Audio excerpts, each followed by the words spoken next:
안녕하세요. 과외형 강석하입니다. 한의사협회는 비판에 굉장히 민감합니다. 그래서 저를 여러 차례 고소하기도 했고요. 홈페이지에 들어가 보면 이렇게 메인에 한의학 폄훼는 근절되어야 합니다 하면서 신고받고 있습니다. 한의협에서 발행하는 한의신문의 폄훼를 검색하면 531건이나 기사가 있고, 지난달에는 한의협의 클린 K 특위라는 게 있는데 한의학 폄훼 사례 데이터와 추진, 이런 기사도 있습니다. 그런데 지난주에 대한의사협회가 대놓고 폄훼하며 토론을 제안했습니다. 한방 난임치료, 한의학 처방에서 중금속 약제 사용, 한의대 교육과정, 한방진단서의 효력과 공신력 문제, 이런 주제들로 토론하자고 했습니다. 폄훼 신고받는다고 홈페이지 메인에 팝업까지 띄울 정도로 경기를 일으키고 있는데, 의협이 직접 토론하자고 하면 반박해서 망신 주고 명예를 차지할 절호의 기회죠. 그런데 의협의 제안 다음날 기사를 보면 한의협 홍보이사가 인터뷰를 했는데, 이게 의학적으로 문제가 있다면 복지부에 논의할 내용이지 우리와 토론할 내용은 아니다라고 이렇게 핑계를 냈습니다. 주말 동안에 고민이 많았겠는데 월요일에 한의협이 정식으로 입장을 내놨습니다.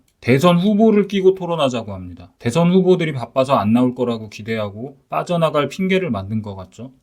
그리고 토론 내용을 엉뚱한 것들을 제안합니다. 의사 인력 절벽, 양방 공중보건 의사 부족으로 인한 농어촌 지역의료 붕괴, 의사들의 지역의료 현장 기피 등 시급한 보건의료 현안 대안 마련.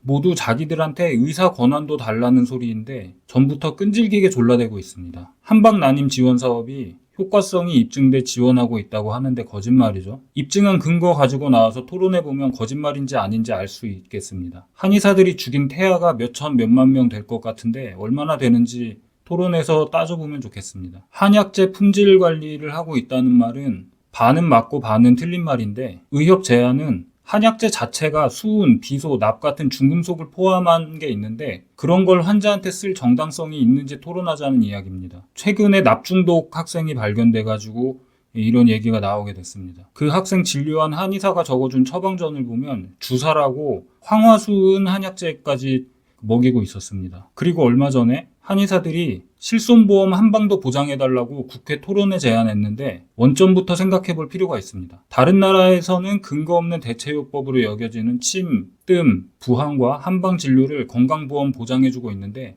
과연 자격이 있는지부터 집중 토론해볼 필요가 있습니다. 건강보험에서 빼고 원하는 사람들만 한방 실손보험 상품 가입해서 자기들끼리 알아서 하라고 하는 게 의학적으로 타당할 것 같습니다. 과연 토론회가 개최될 수 있을지 기대됩니다. 성사된다면 제가 의협 한투기 전문위원 자격으로 나가서 싹 정리하는 모습을 보여드리겠습니다. 시청해주셔서 감사합니다.